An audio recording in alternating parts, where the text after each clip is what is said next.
শোনেন, লিঙ্কন ভাই আলোচনা করবেন, উনি কিন্তু জুমার খুতবাও দেয়, জানেন তো নাকি?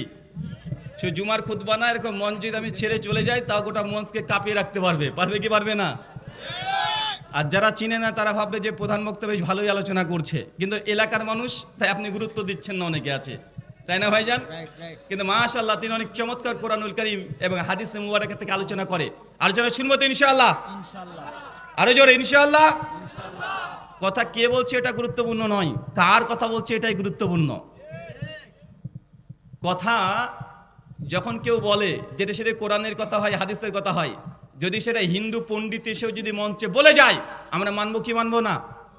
অবশ্যই আমরা মানবো।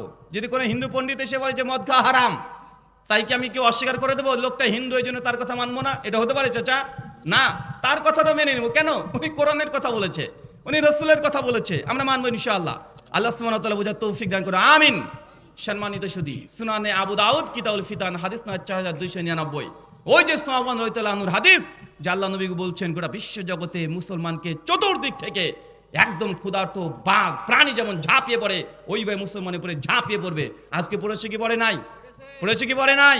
ভালো করে ইতিহাস ঘেটে দেখেন, যে জায়গাতে যে মাটিতে আপনি বসবাস করছেন এটা হচ্ছে বাংলাদেশ। এটা 47-এর পূর্বে বাংলাদেশ ছিল না, এটা ভারত বার্রে সাগির। ভারত, বাংলাদেশ, পাকিস্তান, আফগানিস্তান, ভুটানের কিছু অংশ, সবগুলো নিয়ে একটা ভারতবর্ষ আমরা ছিলাম। ছিলাম কি ছিলাম না? কথা বলেন। আর এই ভারতবর্ষে ইসলাম আজকে আসেনি, ভারতবর্ষে ইসলাম তো অনেক আগেই চলে এসেছে। কিন্তু আমাদের কিছু পীর বাবারা তারা মানে ক্রেডিট নেওয়ার জন্য বলে যে বাংলাদেশে প্রথম ইসলাম নিয়ে এসেছে। কারা বলেন বলেন তো ভাইজান? পীর সাহেবরা। কিন্তু ডাইরেক্ট গোটাটা 100% এটা মিথ্যা কথা।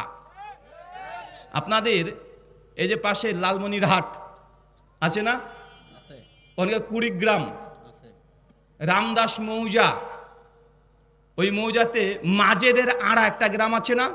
মাজেদের আড়া চেনেন? মাজেদের আড়া এখনই গুগলে সার্চ করেন। 1987 খ্রিস্টাব্দে যখন বাঁশ বাগান যখন পরিষ্কার করে ছাপ করছিল, সেই সময় ওইখান থেকে একটা পুরাতন মসজিদ পাওয়া গেছে, মসজিদ পাওয়া গিয়েছে। মসজিদে লেখা আছে 91 হিজরি। কত হিজরি? 91, 91 হিজরি। চিন্তা করতে পারছেন? 91 হিজরি, 91 হিজরি মানে আল্লাহর নবী ওফাত হয়েছে 10ম হিজরি। সাহাবীরা তখন জীবিত ছিলেন। সর্বশেষ সাহাবীর নাম হচ্ছে আবু তুফাইল, 110 হিজরিতে মৃত্যুবরণ করেছেন। আর তার পূর্বেই বাংলাদেশে যদি মসজিদ যদি প্রতিষ্ঠিত হয়ে যায়, তার মানে বুঝতে পারছেন বাংলাদেশে ইসলাম কত দিন আগে এসেছে। সাহাবীদের পিরিয়ডে এই বাংলার ভূমিতে, আমরা বাংলাতে কথা বলি, এই বাংলার ভূমিতে অলরেডি ইসলাম চলে এসেছে। এটা কি চারটেখানে মনে করলেন নাকি? বাঙালিদের আবেগ ধর্মপ্রাণ প্রথম থেকেই, তারা সত্যকে গ্রহণ করতে কখনো পিছু পা হয় না। আর এদিকে ইসলাম আসার কারণও আছে, কারণ পাশে ব্রহ্মপুত্রা নদী আছে না নাই? কারণ আরবরা আগে থেকেই বাংলাদেশে আসতো। নবী যখন নবী না, তার আগেই বাংলাদেশে আরবরা ব্যবসা করতে আসতো। কি করছে? ব্যবসা করতে। সহিহ বুখারী 5715, 18, 22 তিনখানা কমপক্ষে হাদিস আছে, নবীর জবান থেকে বের হয়েছে।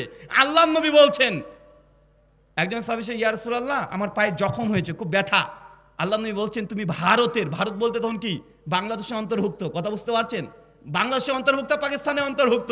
বলছে হিন্দের, আল হিন্দ, হিন্দ মানে কি? ভারত, বাংলাদেশ, পাকিস্তান সবগুলো। বলছে আল হিন্দের চন্দন কাঠ ব্যবহার করো, এই চন্দন কাঠের 7খানা রোগের প্রতিষেধক। তো আমার নবীর জবান থেকে আমাদের ভূখণ্ডের নামে এসেছে কি আসে নাই? কথা বলেন। তো আল্লাহর নবী সেই সময়তেও তারাও জানতো যে আরবরা আগে থেকেই আপনাদের বাংলাদেশ, বিশেষ করে ওই যে চট্টগ্রাম, ওখানে বন্দর আছে না? আগে মানুষ ব্যবসা করতে কিসে আসতো? প্লেনে আসতো না, তার জলপথে আসতো। তারা আমাদের মুম্বাই, মাদ্রাস, আপনাদের চট্টগ্রাম, যেমন তারা সিংহল মানে শ্রীলঙ্কা, চীনে যেত ব্যবসা করতে। আর আবি ওয়াকাস মানে সাদ বিন আবি ওয়াকাসের পিতা, তিনি চীনে যেতেন ব্যবসার সূত্রে। আর সেই সময়তেই চট্টগ্রামে তাদেরকে নামতেই হতো। কেন? কারণ এত লম্বা পথ, তারা দীর্ঘক্ষণ ধরে সফর করতে পারবে না। নতুন করে খাবার নিতে হতো, নতুন করে বস্ত্র, মানে এখানে রেস্টের জন্য বাংলাদেশে থামতো। চট্টগ্রামে যেখানে যেখানে নদী, ওই সব জায়গাতে দেখবেন পুরাতন মসজিদ সবচেয়ে বেশি আছে। কেন? কারণ যখনই মুসলমানরা এসেছে, কিছুদিন থেকেছে, 1 মাস, 2 মাস, 3 মাস, একটা মসজিদ নির্মাণ করেছে। তো বাংলার ভূমি আলহামদুলিল্লাহ সাহাবীদের যুগ থেকেই এই বাংলার ভূমিতে মসজিদ পাওয়া মানে এটা আমাদের সৌভাগ্যের ব্যাপার। সৌভাগ্যের ব্যাপার কি ব্যাপার নয়। আর এমনি তো মানে প্রচুর পরিমাণে এসেছে 712 খ্রিস্টাব্দে মোহাম্মদ বিন কাসেম যখন সিন্ধ বর্তমান পাকিস্তান করাচি থেকে 50 কিলোমিটার দেবল বন্দরে ওইখানে এসেছিলেন। আর আমাদের বাংলাতে প্রচুর পরিমাণে মুসলমান হচ্ছে এখতিয়ার উদ্দিন মোহাম্মদ বখতিয়ার খিলজির আমলে 1204 খ্রিস্টাব্দে 1202 তিনি আসেন 1204, 5, 6 এই অঞ্চলগুলোতে মুসলমানরা তখন কি করেছিল ক্ষমতা এবং পাশাপাশি ইসলাম ধর্মের প্রচার হয়েছে ওই সময়তে। তো আমরা মুসলমান এই জমিনে আজকে নয় আল্লাহ নবীর জামানা থেকে আমরা আছি আলহামদুলিল্লাহ। এটা আমাদের গর্ব, এটা অহংকার যে না অন্ততপক্ষে আমরা হক গ্রহণ করতে বেশি পিছু পা হয়নি। অনেকে সত্য অনুসন্ধান করেও এখনো সত্যর কাছাকাছি যেতে পারেনি, অনেকে ডিনায় করে দিয়েছে। আল্লাহ তুমি আমাদের সকলকে কবুল করো আমিন। সম্মানিত সুধী, আলোচ্য বিষয় ইবাদত কবুলের শর্ত। চাচা বলেন তো ইবাদত কাকে বলে? মহিমাগঞ্জের লোক বলেন, আমি খুব লম্বা আলোচনা করব না। বলেন ইবাদত কাকে বলে? আমরা সকলে একটা আয়াত কমন সবাই জানি যে আল্লাহ আমাদের কোরআনে বলছে সূরা জারিয়াত নম্বর 51 আয়াত নম্বর 56 ওয়া মা খালাকতু জিন্না ওয়া ইনসা ইল্লা লিয়াবুদুন। ওয়া মা হচ্ছে নাফিস রেগা, অবশ্যই না আমি আল্লাহ না কখনোই না মানুষকে সৃষ্টি করতাম না, জিনকেও করতাম না। আল্লাহ হচ্ছে মানুষ জিনকে আমি সৃষ্টি করতাম না। এরপর তিনি ইল্লা দিয়ে কালেমে হাসর তাগিদ দিচ্ছে, দিয়ে বলছে লিয়াবুদুন। কেন করেছি? শুধুমাত্র কেবলমাত্র আমার ইবাদতের জন্য। কিসের জন্য কথা বলেন? আল্লাহ কেন তৈরি করছে আমাদেরকে? ইবাদত করার জন্য। ইবাদত তো আরবি ভাষা। এই ইবাদতের বাংলা মানে কি কে বলতে পারবেন? বলেন তো একজন। জি কি বললেন? দাসত্ব করা। আর কে বলবেন? মাশাআল্লাহ, আব্দুন থেকে আসছে। তার মানে ইবাদত মানে গোলামি করা, দাসত্ব করা। দাস কৃতদাস মানে বোঝেন? যখন আপনি কারো কৃতদাস তখন আপনার নিজের কোনো ইচ্ছা চলবে না, আপনার মালিক যা বলবে তাই করতে হবে। ইচ্ছে মতো যা করবেন এই অধিকার এখতিয়ার আপনার কাছে কেড়ে নেওয়া হয়। আপনি যখন নিজেকে মুসলমান দাবি করছেন সেই সময়তে আপনি একজন আব্দ, আল্লাহর গোলাম। নিজের ইচ্ছে মতো কোনো কিছু করা যায় না। মুসলমান পায়ের ধাপটাও নিজের ইচ্ছে মতো ফেলতে পারে না। প্রমাণ দেখবেন। আচ্ছা মসজিদে যখন প্রবেশ করেন কোন পাকে ঢোকে? বের হওয়ার সময়। আচ্ছা বাথরুম ঘরে দেখেন উল্টে গেল না? এখন আমি ইচ্ছে করলেও আপনি মসজিদে বাম পা দিয়ে ঢুকবেন, করতে পারবেন? কথা বলেন। কারণ আপনি মুসলমান। পৃথিবীর অন্য ধর্মে এই নিয়মকানুনগুলো পাবেন না। ইসলামের ছোট্ট থেকে ছোট্ট পর্যন্ত নিয়মকানুন আছে। এটা কমপ্লিট কোড অফ লাইফ। এই জন্য আল্লাহ সুবহানাহু ওয়া তাআলা বলছেন আল ইয়াম আকমালতু লাকুম দীনাকুম। আমি দ্বীন ইসলামকে মুকাম্মাল, পরিপূর্ণ, সম্পূর্ণ করে দিয়েছি। ওয়া আতমানতু আলাইকুম নিয়ামতি। এই দিনের মধ্যে যত নিয়ামত দরকার, যত ভালো জিনিস দরকার, কল্যাণকর জিনিস দরকার, সবগুলো দিয়েই ইসলামকে পূর্ণ করেছি। তাই পা যে কোন ধাপ আগে ফেলবেন এটা আপনি নিজের ইচ্ছে মতো ফেলতে পারবেন না, কারণ আপনি একজন গোলাম। আপনি কি কথা বলেন? আপনি একজন গোলাম। আপনি নিজের ইচ্ছে মতো পা ফেলতে পারবেন না। আমি এই কথা মাঝে মধ্যেই বলি। পা ফেলা তো দূরের কথা, আপনার হাগু চেপেছে মানে পটি চেপেছে, নিজের ইচ্ছে মতো পটি করতেও পারবেন না। এটা হচ্ছে ইসলাম। একটা 5 স্টার হোটেলে গিয়েছেন, যান সমস্যা নেই, হালাল খাবার হলে খেতে পারেন, ইসলাম নাজায়েজ বলেনি। টয়লেটে গিয়েছেন, দেখছেন কিবলার দিকে তার মুখ অথবা পেছন আছে। বলেন তো এই 5 স্টার হোটেল হোক, এই বাথরুমে এই পায়খানা আপনি ইউজ করতে পারবেন এখন? কেন? কিবলার দিকে মুখ পেছন থাকলে জায়েজ। কথা বলেন। আচ্ছা আপনি এখন বাথরুম ঘরে আছেন, ফোনটা চলে এসেছে, ফোনটা ধরেছেন, কেউ সালাম দিয়েছে, এখন সালাম দিলে আপনি উত্তর দিতে পারবেন? কথা বলেন। উত্তর দিতে পারবেন? উত্তর দিতে পারবেন না। কেন? এটা ইসলাম। আচ্ছা আপনি বাথরুম ঘরে ঢুকছেন, ঢোকার সময় দোয়া আছে না নাই? বের হওয়ার সময় দোয়া আছে না নাই? বাথরুম ঘরে যদি হাঁচি আসে, স্বাভাবিক পরিস্থিতিতে হাঁচি আসলে কি বলতে হয়? আলহামদুলিল্লাহ বলতে হয়। কিন্তু বাথরুম ঘরে যদি হাঁচি আসে বলতে পারবেন? কথা বলেন। পারবেন না। সুনান আবু দাউদ কিতাবুত তাহারাত 26 নম্বর হাদিস। আল্লাহ নবী বলছেন 3টে জায়গাতে প্রস্রাব পায়খানা ফেরা যায় না। এক, যে জলাশয়ের পানি মানুষ ব্যবহার করে। অনেক দেখবেন গ্রামগঞ্জে আছে যে পুকুর আছে, ঘাট আছে, নদী আছে, ওখানকার পানি মানুষ ব্যবহার করে। কেউ দেখাচ্ছে ওখানে থালা বাসন মাজছে, কেউ গোসলও করছে, আছে না নাই? কথা বলেন। আল্লাহ নবী বলছেন এই পানির মধ্যে প্রস্রাব পায়খানা এগুলো করা যাবে না, নিষেধ। মানে প্রস্রাব পায়খানা করবেন, তাও কোরআন মাজিদে হাদিসে নবী বলে গেছেন। আপনি চিন্তা করতে পারছেন? এটা আজকের দিনের মডার্ন ল নয়, 1500 বছর আগে। যেসব মানুষ আইন তো দূর কি বাত, আইন জিনিসকে তারা বুঝতো না। মন যা চায় তাই করতো 1500 বছর আগে। আজকে দিনে হ্যালোজেন লাইট দেখছেন, সেই সময় হারিকেনে কাঁচ আবিষ্কার হয় নাই, প্লেন তো দূরের কথা, সাইকেল একটা ভল্ট আবিষ্কার হয় নাই। ওই যুগ আপনি একটু কল্পনা করেন, চতুর্দিকে শুধু মরুভূমি, কয়েকটা শুধুমাত্র খেজুর গাছ। এই মরুভূমির মধ্যে একজন মানুষ কত দূরদর্শিতা নিয়ে তিনি এই কথাগুলো বলছেন। কেননা এগুলো তার কথা নাই, পরোক্ষভাবে এটা আল্লাহর কথা। কার কথা? এটা আল্লাহ সুবহানাহু ওয়া তাআলার কথা। ইসলাম এটাই। ইবাদত মানে দাসত্ব করা।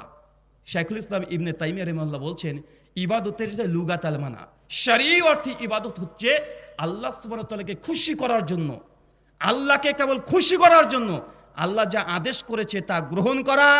2, আল্লাহ যা নিষেধ করেছে এটাকে ছেড়ে দেওয়া। এই দুটোই হচ্ছে ইবাদত। কথা কি বুঝতে পারলেন?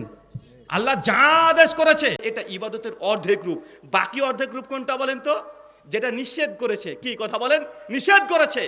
আপনি জানেন আপনার টাকা পয়সা বেশি নেই, আপনি এটাও জানেন গ্রামগঞ্জে অনেকে সুদে টাকা দেয়। আপনি জানেন আপনার স্ত্রীকে সঙ্গে নিয়ে যদি যান, ওই ব্যাংকে যদি যান 10,000 টাকা 20,000 টাকা দেবে সুদের সঙ্গে যুক্ত, কিন্তু আপনি বলছেন ইন্নী আখাফুল্লাহ, নিশ্চয়ই আমি আমার রব আল্লাহকে ভয় করি। আল্লাহ সুবহানাহু ওয়া তাআলা সুদকে হারাম করেছে। সূরা বাকারা 275 নম্বর আয়াতে আল্লাহ জানিয়ে দিয়েছে যে সুদ খাবে সে আল্লাহ আর তার রাসূলের বিরুদ্ধে যুদ্ধ ঘোষণা করলো। আপনি যদি বলেন ইন্নী আখাফুল্লাহ, আমি আমার রব আল্লাহকে ভয় করি, না খেয়ে মরে যাব, তারপরে সুদযুক্ত অর্থনীতির মধ্যে যাব না, এই যে দূরে আছেন, বলেন তো এটা ইবাদত কি ইবাদত নয়? এটি ইবাদত। শোনেন, সালাত আদায় করার চাইতেও আল্লাহ যেগুলোকে নিষেধ করেছে সেগুলো নিষেধকে মেনে চলা, এটা বড় ধরনের ইবাদত। আল্লাহ সুবহানাহু ওয়া তাআলা জান্নাতে আদমকে বলেছে গোটা জান্নাত তোমার, যাও যা মন চায় খাও, পান করো, এনজয় করো, গোটা জান্নাত তোমার। শুধু একটাই নিষেধ করেছে, হারাম ছিল একটাই জান্নাতে। কয়টা? একটা, গাছের কাছে যাবে না। তো গাছে গাছে গিয়েছে কি যায় নাই? তার মানে আল্লাহর আদেশগুলো পালন করা খুব বেশি কঠিন নয়, আল্লাহ নিষেধগুলোকে মেনে নেওয়া এটা অধিক কঠিন এবং কষ্টকর, এবং মানুষ এখান থেকেই বেঁচে থাকতে পারে না। যেমন নামাজ পড়াও যেমন ইবাদত, সুদ থেকে দূরে থাকাও ইবাদত। সমাজে ঘুষ আছে? আছে মানে হুজুর বলেন কি 100তে 100 নাম্বার পেয়েছে তাও তো চাকরি দেয় না ঘুষ না হলে। এমন নেতা মন্ত্রী এমপি আছে না নাই? আছে না নাই? অনেকে তো আছে যে একবার যদি এমপি পদে দাঁড়িয়ে যায় আর যদি একবার হয়ে যায় ভাবছে 5 বছর পর কি না জানি হয়ে যায়, যা আছে সবগুলো এখন যত পারা যায় গোটা মানে এলাকার টাকা, গোটা ব্লক তো দূর কি বাত, গোটা জেলার টাকা নিজের ব্যাংকের মধ্যে পুরে রেখে দেয়। আছে না নাই? কথা বলেন, আছে না নাই? আছে। কিন্তু কারের মধ্যে যদি ভয় থেকে যে ঘুষ খেলে কি হতে পারে, ভাই বলেন তো সে ঘুষ খাবে কখনো? কখনো ঘুষ খেতে পারে? কারণ আল্লাহর ভয় থাকলে মানুষ গোটা বিশ্ব জগতে শান্তি প্রতিষ্ঠিত হতে পারে। আল্লাহ সুবহানাহু ওয়া তাআলা আমাদেরকে বোঝার তৌফিক দান করে, আমিন।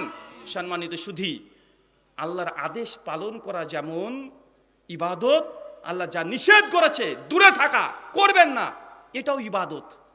অনেক ক্ষেত্রে আছে কি জানেন, কোনো কাজ করছেন না, কিছু না করলেও শিরিক হয়। শিরিকের তো অনেকগুলো ক্যাটাগরি শুনেছেন, যে মানতা আল্লাহ কাতাই মাদান ফাকাদ আশরাক, যে ব্যক্তি তাবিজ পড়েছে সে শিরিক করেছে। জামে তিরমিজি 2072 নম্বর হাদিস, জানা আছে না নাই? কথা বলেন, আছে না নাই? কেউ যদি গণকের কাছে যায় তার 40 দিন ইবাদত কবুল হবে না। কেউ যদি গণকের কাছে যায় নবীর রিসালাতকে সে অস্বীকার করে দিল। এ হাদিস জানা আছে না নাই? আছে না নাই? আছে। কিন্তু এমন কিছু আছে আপনি কিছু না করলেও শিরিক হয়, মানে কিছু করলে তো শিরিক হয়। মান হালাফা গায়রিল্লাহ ফাকাদ আশরাক, যে ব্যক্তি আল্লাহ ব্যতীত কারো নামে কসম করেছে সেও শিরিক করেছে। আল্লাহকে ছাড়া আপনি বলছেন মাইরি আমি এই কাজটা করিনি, শিরিক করেছেন। 2 চোখের কিরি, শিরিক। ছেলের মাথায় হাত দিয়ে কসম, শিরিক। মসজিদে উঠে কসম, শিরিক। কথা কি বুঝতে পারছেন? আল্লাহর নবী সুনান তিরমিজি হাদিস নাম্বার 1524 বলছেন, মান হালাফা গায়রিল্লাহ ফাকাদ আশরাক, যে ব্যক্তি আল্লাহ ব্যতীত অন্য কারো নামে কসম করেছে সেই শিরক করেছে। আপনি যদি কোরআন মাজিদের একদম কোরআন মাজিদকে ধরে যদি কসম কাটেন তাও শিরক হবে। কেন? কারণ যে কোরআন মাজিদ আমাদের কাছে আছে কাগজের, এটা খালেক নামা, এটা কি সিফাত না মাখলুক? এই কাগজ তো পুরোটাই আল্লাহর সৃষ্টি, সৃষ্টি না? কিন্তু আপনি যদি কসম কাটতে চান কি বলে কসম কাটবেন? আল্লাহর কোরআনের কসম। কি বলবেন? আল্লাহর কোরআনের কসম। কোরআনটা আল্লাহর সিফাত, এটা কি আল্লাহর ইলম, আল্লাহর ইলম। যেমন আমি রাহুল আর আমার ইলম, আমার ইলম ছাড়া আমি কি পূর্ণ? কথা বলেন না। আল্লাহ সুবহানাহু ওয়া তাআলার ইলম হচ্ছে কোরআন। যদি কসম কাটতেই হয় ডাইরেক্ট আল্লাহর কসম। আর পরোক্ষভাবে কসম কাটলে আপনি বলতে পারেন যে কাবার রবের কসম, আল্লাহর কোরআনের কসম, এগুলো জায়েজ। কিন্তু বাকি যত কসম কাটা হয়, বিশেষ করে আমার মায়ের এই ব্যাপারে উস্তাদ, একটু যদি স্বামী 19-20 বলেও দেয়, তোমার ছেলের মাথায় হাত দিয়ে কসম কাটছি, মাথায় হাত দিয়ে কসম কাটছি, মসজিদে উঠে কসম কাটবো, তোমাকে মিথ্যাবাদী বললে? ভাই এমন আছে না নাই? কথা বলেন। আর এটা শিরক। মানুষ এখন এই শিরকগুলো বুঝতে পারেনি, অনেকগুলো শিরক আছে। আচ্ছা, কে কে সকালবেলায় দোকান খুলেন, ব্যবসায়ী কে কে আছে একটু হাত তোলেন তো। ব্যবসায়িক মাশাআল্লাহ অনেকে আছে, হাত নামান। আচ্ছা, সকালবেলাতে ধূপকাঠি জ্বালান? এর সচেতন হয়ে গেছে। ধূপকাঠি মানে অনেকে জ্বালায় না ভাইজান? এবং ধূপকাঠি জ্বালিয়ে ভিতরে কি ফিল করেন আপনি? আপনি ধূপকাঠি জ্বালাচ্ছেন, একদম 3খানা ধূপকাঠি নিয়েছেন বা 5খানা নিয়েছেন, দোকানে এই মাথায় একবার যান, ওই মাথায় একবার যান, ক্যাশ বাক্সতে একবার মানে দিয়ে দেন, কপালে একবার, পায়ে একবার, কত কি। কেন? আপনি ভাবছেন যে ধূপকাঠি দিলাম এখন কাস্টমার বেশি আসবে, মনে হয় কি হয় না? কথা বলেন। আপনার ভিতরে ডুপ্লিকেট ইলাকে ঢুকিয়ে রেখেছেন। আরে ধূপকাঠি আপনার দোকানের কাস্টমার একটা বৃদ্ধি করতে পারবে? কথা বলেন, সম্ভব? এটা আসলো কোথা থেকে? ওটা আমাদের কাছ থেকে এসেছে, আপনারা গ্রহণ করে নিয়েছেন। কারণ ধূপকাঠি তৈরি হয় কি দিয়ে? সাধারণত গোবর থেকে। কি থেকে? গোবর থেকে। আমাদের হিন্দু সনাতনী দাদারা মনে করে যে গো মাতা, গো হচ্ছে ভগবান, হচ্ছে মাতা, এর গো মূত্র সবগুলো, এর দুধ ঘি পঞ্চগর্ভ বলা হয়, পঞ্চগর্ভ সবগুলো পবিত্র। তাই তারা গরুকে মা মনে করে, গোবরকে তারা পবিত্র জিনিস মনে করে। তো সকালবেলায় তারা ধূপকাঠি দিয়ে ঘুরিয়ে নিয়ে বেড়ায় যেন তারা বরকত হাসিল করতে পারে।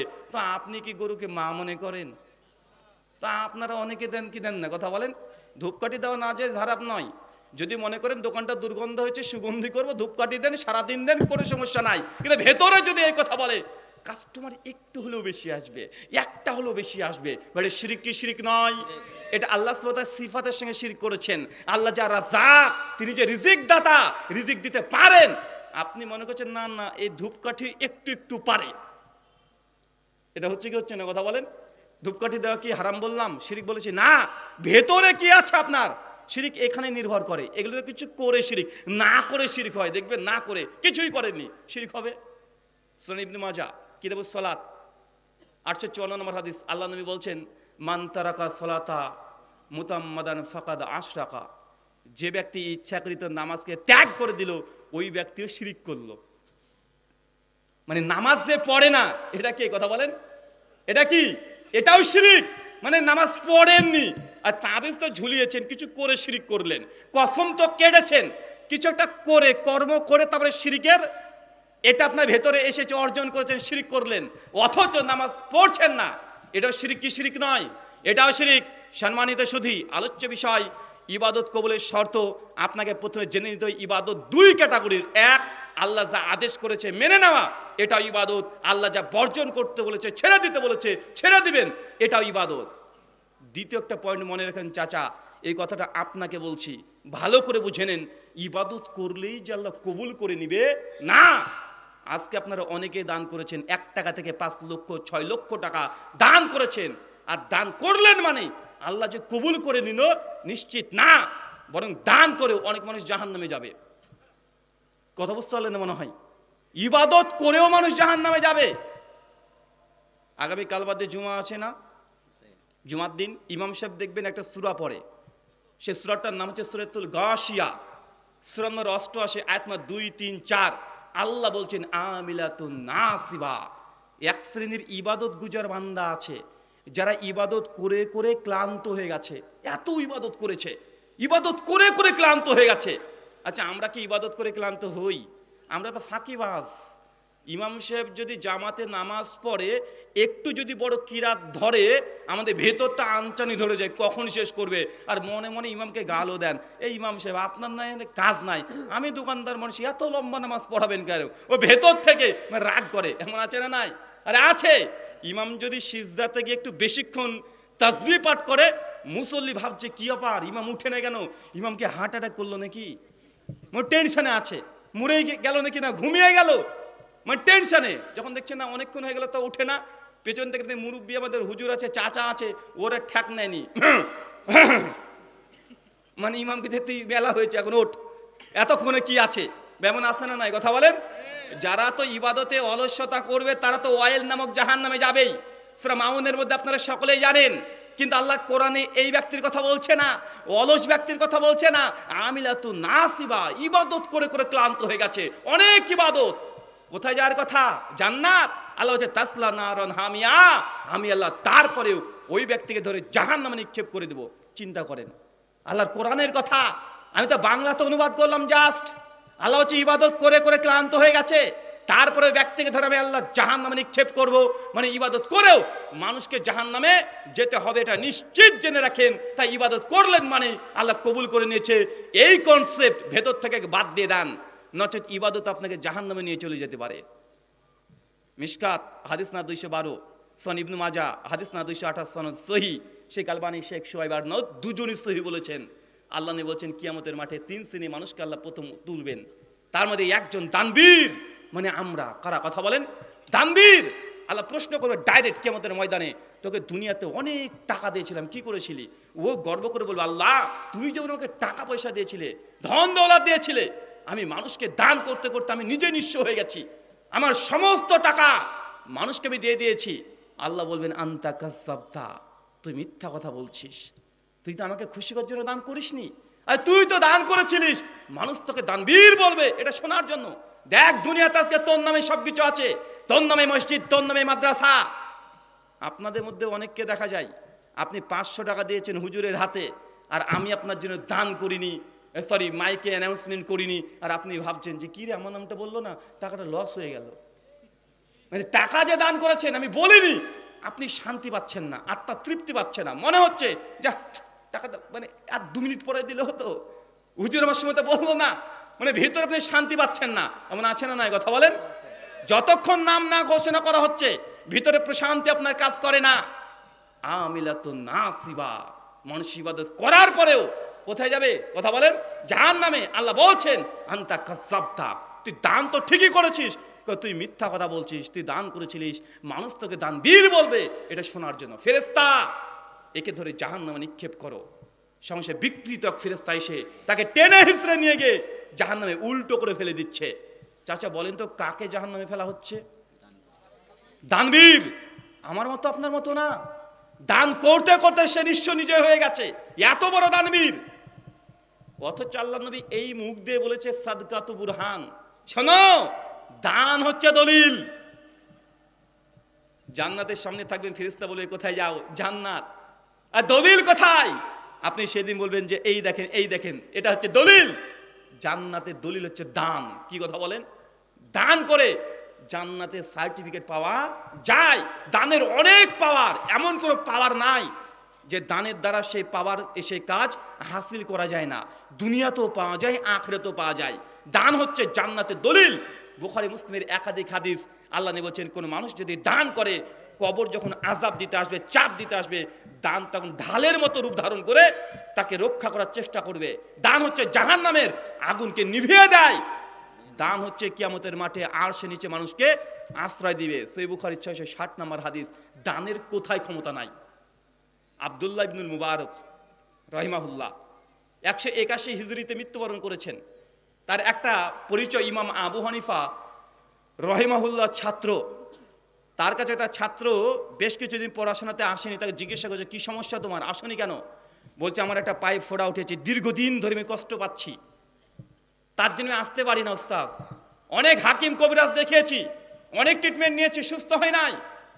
ইবনুল মুবারক রাহিমাহুল্লাহ তখন বলছে তুমি দান করে যাও, বেশি বেশি দান করো, দান করো, তুমি সুস্থ হয়ে যাবে। তার ছাত্র কিছুদিন পরে দান করা শুরু করে দেয়, প্রতিদিন সে দান করতে শুরু করে দেয়। কিছুদিন পরে এসে দেখছে যে পা মনে হচ্ছে না যে কোনো ক্ষত চিহ্ন আছে। দুনিয়াতে যদি কোনো মেডিসিন হয়, কোনো রোগ বালা মুসিবত বিপদ আপদ, তার যদি কোনো মেডিসিন ট্রিটমেন্ট হয়, সবচেয়ে বড় ট্রিটমেন্ট হচ্ছে দান করা। কি করা? কথা বলেন। দান করা। আপনি ডাক্তারের কাছে চলে যাচ্ছেন, অপারেশন করতে হবে। মা শুনেছে তার ছেলে ঢাকাতে কাজ করতে গিয়ে 10 তলা বিল্ডিং থেকে পড়ে গেছে, মা ছটপট করে কাঁদাকাটি শুরু করে দিয়ে ছুটছে টাকা নিয়ে যে ছেলে কোনো বাঁচাবে। বলেন তো এই আবেগ দিয়ে তার ছেলের উপকার হবে? না। মা কি করতে পারতো? টুক করে গিয়ে সঙ্গে সঙ্গে বদনাটাকে নিয়ে অজু করে 2 রাকাত নামাজ পড়ে যদি তার রবকে বলতো আল্লাহ আমার ছেলে হালাল উপার্জন করতে গিয়েছে, আমি শুনলাম ছাদ থেকে পড়ে গেছে, আল্লাহ তুমি তো সমস্ত কিছুই পারো, তুমি আমার সন্তানকে সুস্থ স্বাভাবিকভাবে, তুমি আশরাফি, তুমি সুস্থতা দানকারী, তুমি আমার সন্তানকে হেফাজত করে আমার বুক পর্যন্ত নিয়ে এসে দাও। মা যদি একবার তার রবকে বলতো, আল্লাহ তার এই মুসিবত দূর করতে পারেন কি পারেন না? কথা বলেন, পারেন। তাই আমি আগেই বলেছি, আপনার স্ত্রীর গর্ভে সন্তান আছে, আপনার স্ত্রী অনেক ভীতু। কেন? কারণ সব জায়গায় এখন অপারেশন হচ্ছে, এর জন্য র্যাকেট চলছে। মেডিকেল দপ্তরটা পুরো এখন চলে গেছে কসাইয়ের হাতে। কার হাতে? কসাই। আপনার স্ত্রী সুস্থ স্বাভাবিক মানুষ, সকালবেলায় আজকে ঝাড়ু দিয়েছে, রান্না করেছে, বিকেল বেলা থেকে একটু ফলস পেন উঠেছে, ব্যথা উঠেছে, আপনি হসপিটাল নিয়ে চলে গেলেন, স্ত্রী ভালোই ছিল, কোনো সমস্যা নেই, ডাক্তাররা বলছে কোনো সমস্যা নেই, সব কিছু ঠিকঠাক আছে, আপনার স্ত্রী ইনশাল্লাহ নর্মাল ডেলিভারি হবে। আপনি আশ্বস্ত হয়েছেন, মাশাআল্লাহ নর্মাল ডেলিভারি, খুশি হয়ে গেছেন, ভর্তি করে দিয়েছেন। রাত 11টার দিকে আপনাকে বলছে আপনি দ্রুত আসেন। কি? আপনার স্ত্রীর সিরিয়াস কন্ডিশন। কেন? আপনার স্ত্রীর এখন প্রেশার বেড়ে গেছে, পানি কমে গেছে, পানি ভাঙতে শুরু হয়ে গেছে, আপনার ছেলে লাড়ি উল্টে নিয়েছে পেটের মধ্যে। যদি 2 ঘন্টার মধ্যে সিজার না করেন, তাহলে মা বেটা যে কোনো একজন মৃত্যুবরণ করবে। বা আছে না নাই? কথা বলেন। অথচ কিছুই হয়নি। কেন? ও জানছে যে এটাকে যদি পেট কাটা যায় 40-50 হাজার টাকা ইনকাম করা যাবে, নর্মাল ডেলিভারি করলে এইটার হবে না। তাই এখন এই সিস্টেমটাও পুরো কসাইদের হাতে চলে গেছে না ভাইজান? সবাইকে বলছি না, অধিকাংশ এটা কষা হয়ে গেছে। আল্লাহ সুবহানাহু ওয়া তাআলা আমাদেরকে তুমি হেফাজত করো, আমিন। তাই আমি আগে বলেছি, যদি পরিত্রাণ পেতে চান দান করেন বেশি বেশি।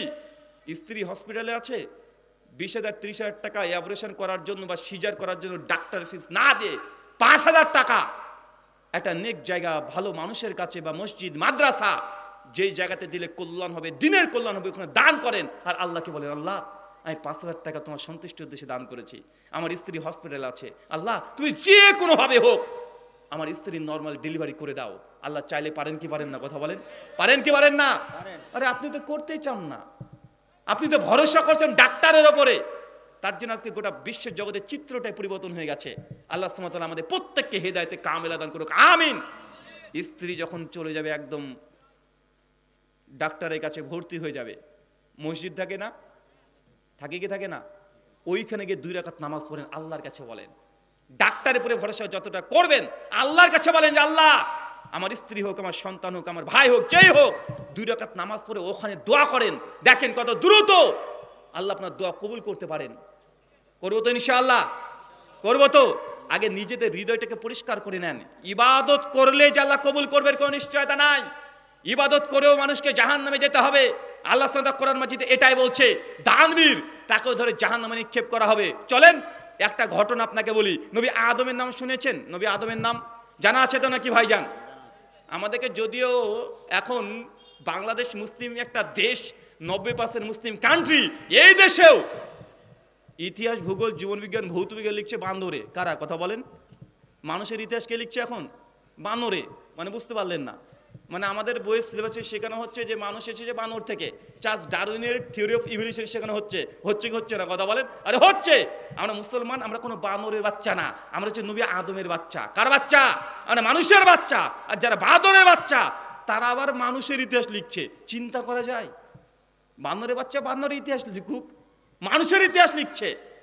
নবী আদম, গোটা বিশ্ব জগতের 3টে বৃহত্তর ধর্ম তারা মনে করে পৃথিবীর প্রথম মানুষ হচ্ছে আদম। যে মুসলমান আমরা মনে করি 180 কোটি, খ্রিস্টান যারা 220 কোটি, তারা মনে করে পৃথিবীর প্রথম মানুষ বানর না, মানুষ, তার নাম অ্যাডাম আর ইভ। হিন্দু দাদারা তারাও মনে করে একই কথা। হিন্দুদের একটা ধর্মগ্রন্থ আছে, নাম ভবিষ্য পুরাণ, প্রতিসর্গ পর্ব 4 অধ্যায় 3 শ্লোক নাম্বার 26, 27, 28 পর পর বলছে, আদম নাহাব্বা নারূপবতী ম্লেচ্ছা। ভগবান বিষ্ণু ব্রহ্মা তিনি প্রথম যে মানুষকে সৃষ্টি করেছিলেন নিজের শরীরের মাটি দিয়ে, তার নাম আদম, তার স্ত্রী হাব্বাবতী। হাব্বাবতী কে বলেন তো ভাইজান? আমার হাওয়াকে বলছে। আমরা বলছি আদম হাওয়া, খ্রিস্টান বলছে অ্যাডাম ইভ, আর হিন্দু দাদারা বলছে আদম আর হাব্বা বতী। তো পৃথিবীর প্রায় 600 কোটি মুসলিম, হিন্দু আর খ্রিস্টানদের বিশ্বাস পৃথিবীর প্রথম মানুষ হচ্ছে আদম। আর আমাদেরকে শেখাচ্ছে বাদর। এই জন্য দেখবেন তারা বাদরামি বেশি করে। ঘরে কি করে না? যারা বান্দরের বাচ্চা তারা বান্দর মানে বাদরামি তারা বেশি করে। আল্লাহ সুবহানাহু ওয়া তাআলা আমাদেরকে বোঝার তৌফিক দান করে, আমিন। নবী আদমের বেশ কয়েকজন সন্তান ছিল। তবে একজন হাবিল, একজনের নাম কাবিল। নাম জানা আছে? জানা আছে তো? আচ্ছা, দুই ভাই কুরবানি করেছে কি করে নাই? আল্লাহ কি দুই ভাই কুরবানি কবুল করেছিলেন? আল্লাহ এক ভাইয়ের কুরবানি কবুল করেছে, এক ভাইয়ের কুরবানি ধুলি কণার মতো উড়িয়ে দিয়েছে, 5 পয়সা মূল্য দেয়নি। চাচা চিন্তা করে দেখেন, পৃথিবীর প্রথম মানুষ, প্রথম সন্তান, প্রথম নবী, প্রথম কুরবানি আল্লাহ একজনে কবুল করলেন, একজনে কবুল করলেন না। আপনিও আদম সন্তান, আপনি ইবাদত করলে কি আল্লাহ কবুল করবে? যতক্ষণ হৃদয় এটা না গাচ্ছে ততক্ষণ ইবাদত করেও কোনো ফল পাবেন না। 1 টাকা দান করার আগে আগে আপনাকে জেনে নিতে হবে ইবাদত কবুলের শর্ত কি কি, শর্ত পূরণ করেই তারপরে ইবাদত করতে হবে। ধরেন আপনি বিসমিল্লাহ বলে পুকুরে একটা ঝাঁপ দিলেন আর বললেন আলহামদুলিল্লাহ অজু হয়ে গেছে, অজু হবে? তখন আপনি বলেন অজুতে তো হাত মুখই তো ধুই, আমি তো একটু বেশি ধুয়েছি, এবার বিসমিল্লাহ বলে পানিতে ঝাঁপ মারলাম আর বললেন অজু হয়ে গেছে, অজু কি হবে? আরে অজু হবে না। আপনি যদি মনে করেন যে আমি ওইভাবে অজু করে 1 কোটি রাকাত নামাজ পড়বো, বা আল্লাহ আপনার নামাজ কবুল করবে? নামাজ কবুল করবে না, কারণ যার অজু নেই তার নামাজ নেই। তাই যে কোনো ইবাদত করার পূর্বে যেমন শর্ত আছে, মানে সার্বিক ইবাদতের আগেও কিছু শর্ত আছে। চলেন ছোট্ট ছোট পয়েন্ট বলবো, আলোচনা শেষ, সেই পয়েন্টগুলো মনে রাখেন। 1, ইবাদত করার পূর্বে বিশুদ্ধ ঈমান থাকা জরুরি। কি থাকা? ঈমান। ঈমান মানে আপনাদের পাড়ারও ঈমান বিশ্বাস আছে ও না। ঈমান মানে কি? আমানতু বিল্লাহি ওয়া মালাইকাতিহি পড়েননি বারবার? এই ঈমান রাখাটা বাধ্যতামূলক। সহিহ বুখারীর 450 নম্বর হাদিস, আল্লাহ নবী বলছেন কেউ যদি দুনিয়াতে একটা মসজিদ নির্মাণ করে দেয়, বাইতুল ফিল জান্নাহ, তার জন্য জান্নাতে একটা ঘর দেওয়া হবে। কি দেওয়া হবে? ঘর দেওয়া হবে। কি তৈরি করলে? একটা মসজিদ তৈরি করলে। যদি হিটলার যদি 1 কোটি যদি মসজিদ তৈরি করে দেয়, ডোনাল্ড ট্রাম্প, কোনো অমুসলিম যদি 1 কোটি মসজিদ তৈরি করে দেয়, জান্নাতে ঘর পাবে? ঘর তো দূর কি বাত, ও একটা বদনা পাবে। কেন রে ভাই? আরে ও যে কাজ করেছে আমি তো একই কাজ করব, তাই না? আমি একটা মসজিদ তৈরি করবো, জান্নাতে ঘর পাবো, আলহামদুলিল্লাহ। কিন্তু একই কাজ যদি কোনো অমুসলিম করে, সে জান্নাতে ঘর তো দূরে কথা, পায়খানা ঘরটাও জুটবে না তার। যদিও পায়খানাতে পায়খানা বা জান্নাতে পায়খানার দরকার হয় না, তারপরেও পাবে না। এখন পার্থক্য কি? তার ইবাদত কবুল হচ্ছে না, আমার হচ্ছে। পার্থক্য কোথায় বলেন তো? ঈমান নাই। কি নাই? ঈমান। এই প্রাচীন নাই। তাই ঈমানবিহীন কোনো ইবাদত কবুল হবে না। ঈমান বলতে কি? আল্লাহকে বিশ্বাস। অনেকে মনে করে ঈমান মানে আল্লাহকে বিশ্বাস। আরে আল্লাহকে বিশ্বাস করলে কি আপনার ঈমান কমপ্লিট হয়ে গেল?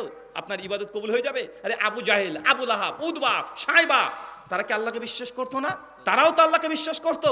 আবু জাহেল তো কাবা ঘরে গিলাফ ধরে কাদাকাটি করতে শুরু করেছে, হে কাবার রব, যদি মোহাম্মদ হকের উপরে প্রতিষ্ঠিত হয়, এই কাবার তার দায়িত্ব দিয়ে দাও। আর আমি যদি হকের উপরে প্রতিষ্ঠিত হই, তাহলে আমাকে এই কাবার দায়িত্ব দিয়ে দাও। দেখেন আবু জাহেল নাস্তিক ছিল না। যারা আল্লাহকে বিশ্বাস করে না তাদেরকে নাস্তিক বলে। আবু জাহেল সে মুশরিক ছিল, 360 দেবতার পুজো করত, আল্লাহকে বিশ্বাস করত, আবার 360 দেবতার পুজোও করত। সে কাফের ছিল, সে মুশরিক, সে নাস্তিক নয়। আল্লাহকে বিশ্বাস করলে যে ইবাদত কবুল হবে এমনটা নয়। অনেকে বলে যে আল্লাহকে যদি এমনি মেনে নাই, আল্লাহ বিল্লাহ করে, তাহলে নাকি জান্নাত দিয়ে দিবে। ভাইজান, আমার জানা মতে পৃথিবীর বিভিন্ন ধর্মগ্রন্থেও ঈশ্বরের অনেকগুলো নাম বলতে বলতে একটা নাম আল্লাহ চলে এসেছে। আপনি বাইবেলে এখনই অ্যারাবিক ভার্সন বের করেন, বুক অফ জেনেসিস প্রথম পৃষ্ঠা, একদম প্রথম পৃষ্ঠায় 17 বার আল্লাহ নাম আছে। আরবিয়ান খ্রিস্টানরা তারা গডকে তারা গড বলে না, গড ইংলিশ শব্দ, তারা আল্লাহ বলে ডাকে। পাকিস্তানে যারা দেখবেন, পাকিস্তানে যদি কোনো খ্রিস্টানের সঙ্গে কথা হয়, তারা আল্লাহ শব্দ বলে ডাকে, এবং তাদের উর্দু বাইবেলে আল্লাহ শব্দ লেখাই আছে। হিন্দুদের ধর্মগ্রন্থ ঋগ্বেদ মন্ডল নম্বর 1 সূক্ত নম্বর 64 মন্তমে 46 স্বয়ং ব্রহ্মা বলছে ইকাম সাদ বিপ্রবহু দাবাদান্তি। শোনো, সত্য একটাই, ঈশ্বর একজন, কিন্তু সেই ঈশ্বরকে জ্ঞানীরা অনেক নামে ডেকে থাকে। যেন আমরা আল্লাহ এক, আল্লাহর অনেকগুলো নাম আছে, আর রহমান, আল রাহিম, আল করিম। হিন্দু ধর্ম তো একই কথা বলছে, এবং আল্লাহর নাম বলতে বলতে বলতে অনেকগুলো নাম বলেছে। শুধু শ্রীকৃষ্ণের 108 খানা নাম আছে, অষ্টোত্তর শত নামাবলী, 108 খানা নাম আছে।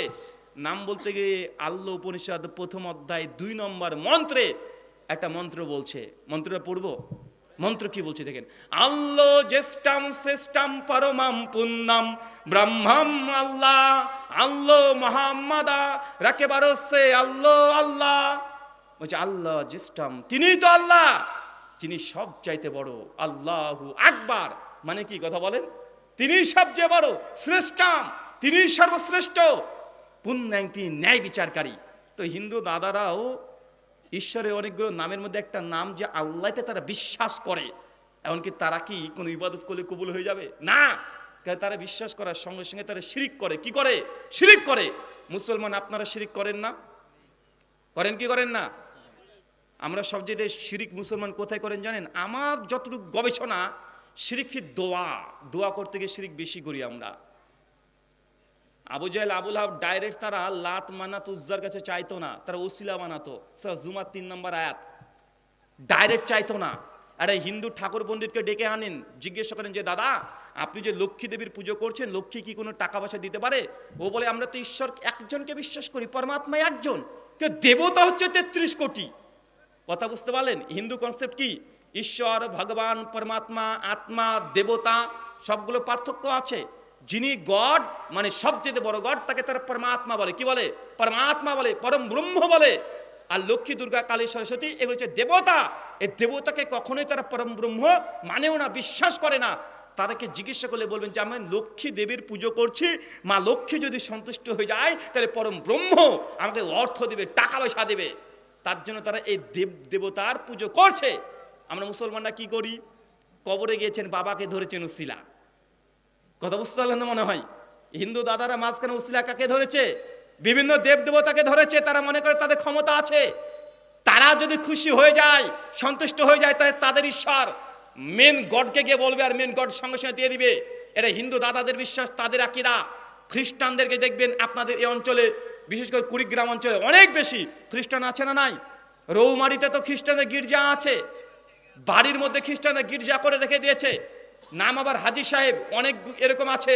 বিশেষ কুড়িগ্রাম, ঠাকুরগাঁও, পঞ্চগ্রাম এই জায়গাগুলোতে না হলে 50,000 নতুন করে খ্রিস্ট ধর্ম গ্রহণ করেছে। বাংলাদেশের মানুষ আপনারা উদাসীন হয়ে গেছেন। খ্রিস্টানে যখন দোয়া করবে, দোয়ার ভাষা দেখবেন তারা পরিষ্কারভাবে এইভাবে দোয়া করে, হে স্বর্গীয় পিতা, তোমার রাজ্য আসুক, পিতা পুত্র পবিত্র আত্মা, তোমার পুত্রের নামে আমি তোমার কাছে এই জিনিস চাই, তুমি আমাকে এই জিনিস দাও। তারা যীশু খ্রিস্টের কাছে ডাইরেক্ট চায় না। কি বলে?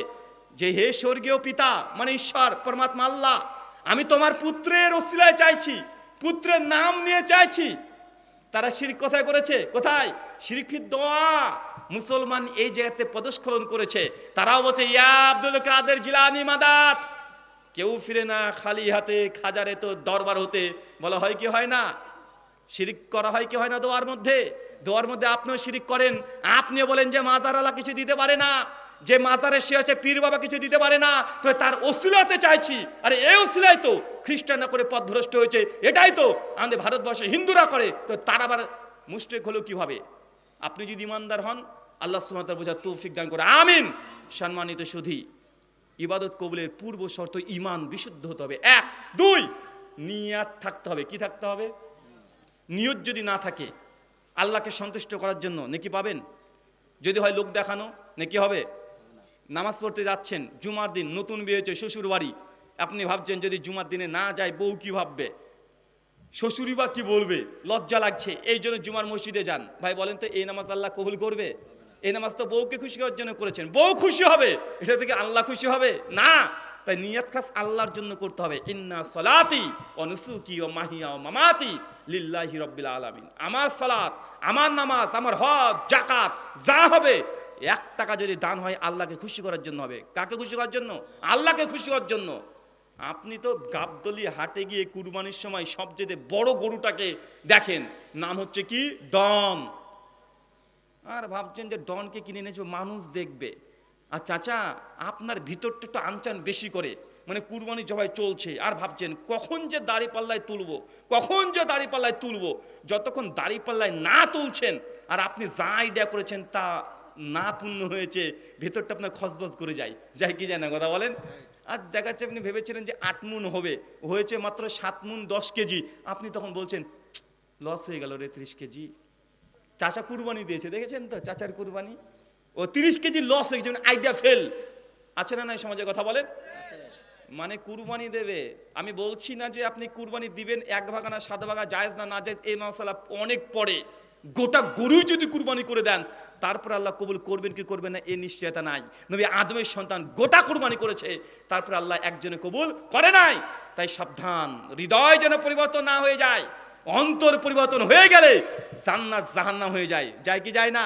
জান্নাত জাহান্নাম হয়ে যায়। আর অন্তর যদি ঠিক থাকে, বান্দা ঘুমিয়ে থাকবে, তারপর আল্লাহ নেকি দিতে থাকেন, থাকে কি থাকে না? এটা সব অন্তরের কাজ। ঘুমিয়ে থেকে নেকি পাবেন। শুধু আজকে চলে যাবেন, নিয়াত করবেন যে ফজরে উঠবো, ঘুমিয়ে গেলেন। যতক্ষণ ঘুমাবেন, ঘুমানোর আগে সূরা ইখলাস, নাস, ফালাক, আয়াতুল কুরসি পড়ে হাতে 3 বার ফু দিয়ে শরীরকে মাসা করে ঘুমিয়ে গেলেন।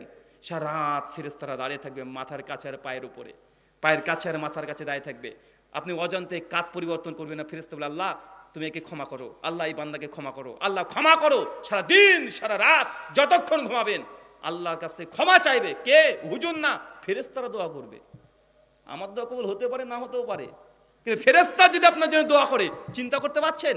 সব এই হৃদয় অন্তর যদি ঠিক হয়ে যায়, বান্দা ঘুমিয়ে থাকবে, তারপরও নেকি পেতে পারে। আর যদি বাঁকা হয়ে যায়, দ্বিতীয় শর্ত হালাল রুজি। কি বললাম? কথা বলেন।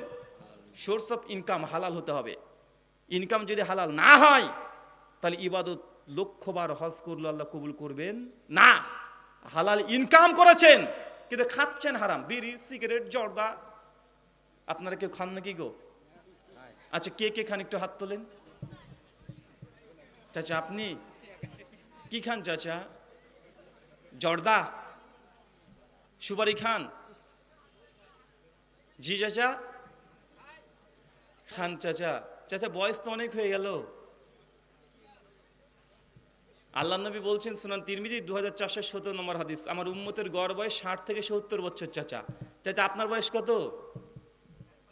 60 পার হয়ে গেছে চাচা। তো আল্লাহ নবীর ভবিষ্যবাণী অনুযায়ী অলরেডি আপনি যে বয়স হায়াত পার কথা, অলরেডি সেখানে পা দিয়ে দিয়েছেন। মানে আপনার এক পা কলা ছতরে আর এক পা কবরে। কখন পিছলিয়ে গেলে পড়ে যাবেন কবরে। চাচা বুঝতে পারছেন না? বিড়ি, সিগারেট, জর্দা এগুলো কি জিনিস? হারাম জিনিস। হারাম খেলে ইবাদত কবুল হবে চাচা? তো জেনে বুঝে এই হারাম কেন খাচ্ছেন? ইনশাল্লাহ বাদ দেব, নিয়াত করেন। বাঙালির ইনশাল্লাহ তো ভয় লাগে আমার। বাঙালি যদি ইনশাল্লাহ বলেছে, তার মানে বুঝে নিয়েছে যে ও আর ও কাজটা করবে না। বাঙালি মনে করে যে যেই কাজটা করবো সেখানে ইনশাল্লাহ কেন বলবো। মানে আপনি আমার কাছে 50 টাকা পান, এসে বলছে রাহুল ভাই 50 টাকা আপনি ধার নিয়েছেন না? হ্যাঁ ভাই নিয়েছি। তো দেন। তো আমি যদি বলি ইনশাল্লাহ দেবো, তার মানে ও পক্ষ বুঝে নিয়েছে বেটা দেবে না। আর আমি যদি দেবো তো ইনশাল্লাহ বলবো কেন? আমি তো দিয়েই দিব। চাচা এরকম ইনশাল্লাহ না তো। আমাদের আব্দুল হামিদ ফাইজিয়াল মাদানী হাফিজাহুল্লাহ তিনি বলছেন বাঙালির ইনশাল্লাহ মানে দিব না রে শালা, তুই যা ইচ্ছা তাই করে নিস। তো এরকম চাচা যেন না হয়। আল্লাহ সুবহানাহু কোরআন মাজিদ সূরা মাইদা 90 নম্বর আয়াতে বলছে ইয়া আইয়ুহাল্লাযিনা আমানু ইন্নামাল খামরু মাইসির, নিশ্চয় মদ এবং জুয়া এই দুটো হচ্ছে শয়তানের কাজ। কার কাজ? শয়তানের কাজ। এটা হারাম। আপনি বিড়ি, সিগারেট, জর্দা যাই খান বা পান করেন, এটা সম্পূর্ণ হারাম। সুনান ইবনে মাজাহ 3376 নম্বর হাদিস, নবী বলছেন যে জিনিসকে আল্লাহ খাওয়া হারাম করেছে তার ব্যবসাও হারাম, তার বিজনেস হারাম। অনেক ভাই হুজুর যদি বিড়ি সিগারেট দোকানে না রাখি তাহলে তো আমার ইনকাম হবে না। ভাইজান রিজিকের মালিক আপনি নয়, ওটা তো 50,000 বছর আগে একদম ফিক্সড হয়ে গেছে। মিশকাত হাদিস নাম্বার 5300 মিডিল অংশ আল্লাহ নবী বলছেন মৃত্যু এবং রিজিক দুটো ফিক্সড। একজন মানুষ তার প্রাপ্ত রিজিক যতক্ষণ না পাবে ততক্ষণ সে কবরে যাবে না, মৃত্যু হবে না। তুমি সবর করো, ধৈর্য ধারণ করো, তুমি রিজিক যেটা দেওয়া আছে ওটাই পাবে। যদি তাড়াহুড়া করো হারাম পথে চলে গেলে, সবর করো, তুমি ধৈর্য ধরলে তুমি হালাল পথে টাকাটা পাবে। বিড়ি, সিগারেট, জর্দা আজকে বন্ধ করে দেন, দেখবেন অচিরে কোন দিক থেকে এই হালাল ইনকাম আল্লাহ দিয়ে দিবে আপনি নিজে বুঝতে পারবেন না। সবর করেন, আল্লাহ সুবহানাহু ওয়া তাআলা বুঝা তৌফিক দান করে, আমিন। ইবাদত কবুলের তৃতীয় শর্ত হালাল ইনকাম, হালাল জিনিস খাওয়া। ইনকাম সোর্স শুধু হালাল হলে হবে না, হালাল খেতে হবে। অনেকের ইনকাম হালাল, কিছু খাচ্ছে হারাম, আছে না নাই? ইবাদত কবুল হবে? ইবাদত কবুলের 4 নম্বর শর্ত, যে কোনো ইবাদত যখন করবেন সুন্নতি তরিকায় হতে হবে। নবী করেছে কিনা এটা দেখতে হবে। কে কি বলেছে, কে হুজুর কি দিয়েছে, কে ওজিফা দিয়েছে, কার জিকির কার তরিকা আছে কার তরিকা নেই, কোনো কিচ্ছু না। শুধু দেখতে হবে নবী করেছে কিনা, নবী সাহাবীরা করেছে কিনা, বা মুসলিম উম্মার ইজমা দ্বারা প্রমাণিত কিনা। এরকম কিছু কাইটা দেখে আপনাকে ইবাদত করতে হবে সুন্নতি তরিকায়। 5, ইবাদত যখন করবেন বিদাত মুক্ত অবস্থায় হতে হবে। কি মুক্ত অবস্থায়? কথা বলেন, কি মুক্ত অবস্থায়? বেদাত মুক্ত অবস্থায়। ইবাদতের 6 নম্বর শর্ত শিরিক মুক্ত অবস্থায় হতে হবে। কি করতে হবে? শিরিক মুক্ত অবস্থায়। কয়টা শর্ত পেয়েছেন? কয়টা পেয়েছেন? আচ্ছা, একজন চট করে দাঁড়িয়ে ছুরি 6টা শর্তে হেডলাইনটা বলেন, বক্তব্য নাই। কারণ এই 6টা যদি পয়েন্ট বলতে পারেন, আমি বিশ্বাস করি গোটা বক্তব্য আপনার মাথাতে মেমোরি কার্ডের মতো মুখস্থ হয়ে যাবে। বিয়ে করেছো? বিয়ে হয়েছে? তোমাকে বলছে বিয়ে করনি? করনি? এত টেনশনে পড়ে গেল, কি ব্যাপার? এক নম্বর কি বললে? মাশাআল্লাহ, ঈমান। 2, নিয়ত খাস আল্লাহর জন্য, স্ত্রীর জন্য আবার করো না, গার্লফ্রেন্ডের জন্য। যে নামাজ পড়ছে এখন গার্লফ্রেন্ড তখন বলবে ভালো ছেলেই পেয়েছি, এরকম যেন না হয়। 3, হালাল রুজি, সোর্স অফ ইনকাম হালাল হতে হবে, দিয়ে বিড়ির জর্দা খেতে হবে। হ্যাঁ, কি 4 নম্বর হচ্ছে সুন্নাতি তরিকায় হতে হবে। মাশাআল্লাহ। 5, এই তুমি টুকলি দাও কেন? আচ্ছা তুমি বসো, দাঁড়াও, তুমি দাঁড়াও, ওঠেন, বলেন 6টা বলেন। হ্যাঁ, না 6 নম্বর না, প্রথম থেকে বলেন, বলার শখ দেখি। 1, না বিশুদ্ধ ইমান, ইমান তো আবু জাহেলেরও আছে ইমান। 2, নিয়াত খাস আল্লাহর জন্য। মাশাআল্লাহ। 3, হালাল রুজি। 4, সুন্নাত মোতাবেক হতে হবে। 5, বিদআত মুক্ত। 6, শিরিক মুক্ত অবস্থায় হতে হবে। মাশাআল্লাহ। আচ্ছা শেষ দুটো তুমি বলো এবার। মাশাআল্লাহ। আচ্ছা ইসমাইল, দুজনকে মৃত ব্যক্তির জন্য জীবিতদের করণীয় বর্জনীয় গিফট করে দাও, দুজন। আল্লাহ তুমি কবুল করো, আমিন। আল্লাহ পেছনে যাবতীয় যতগুলো আমরা নেক কাজ করেছি, আমাদের এই নেক কাজগুলো তুমি কবুল করো, আমিন। আল্লাহ নবী প্রত্যেক ইবাদত করার পরে, বিশেষ করে সালাত আদায়ের শেষে, সুনান ইবনে মাজাহ 924 নম্বর হাদিস, তিনি একটা দোয়া পাঠ করতেন।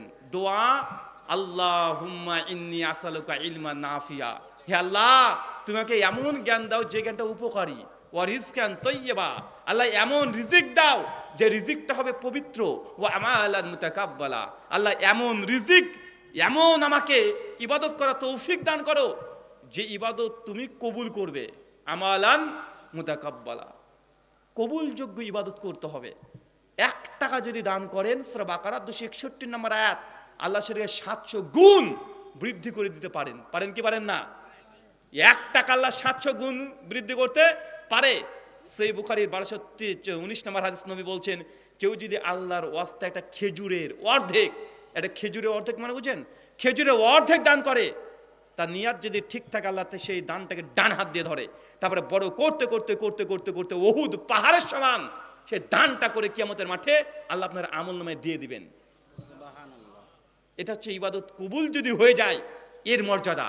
হজ করতে গিয়েছেন, যদি হজ কবুল হয়ে যায়, নবী বলছেন এই ব্যক্তির নমুনা হচ্ছে সে আজকে জন্মগ্রহণ করেছে। কথা বুঝলেন না মনে হয়?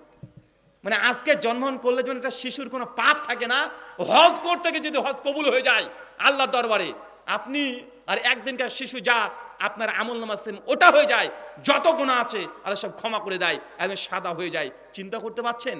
এই যে ইবাদত যদি কবুল হয়ে যায় তার এই বরকত।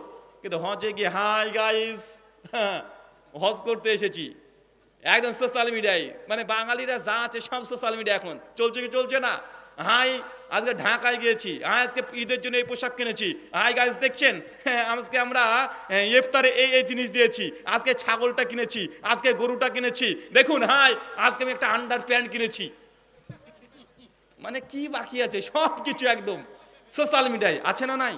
লৌকিকতা, শিরকুল রিয়া, দূরে থাকতে হবে। আল্লাহ সুবহানাহু ওয়া তাআলা যাবতীয় লৌকিকতা থেকে আমাদেরকে তুমি পরিত্রাণ দান করো, আমিন। আলোচনা শেষ, প্রশ্ন উত্তর কিছু করব?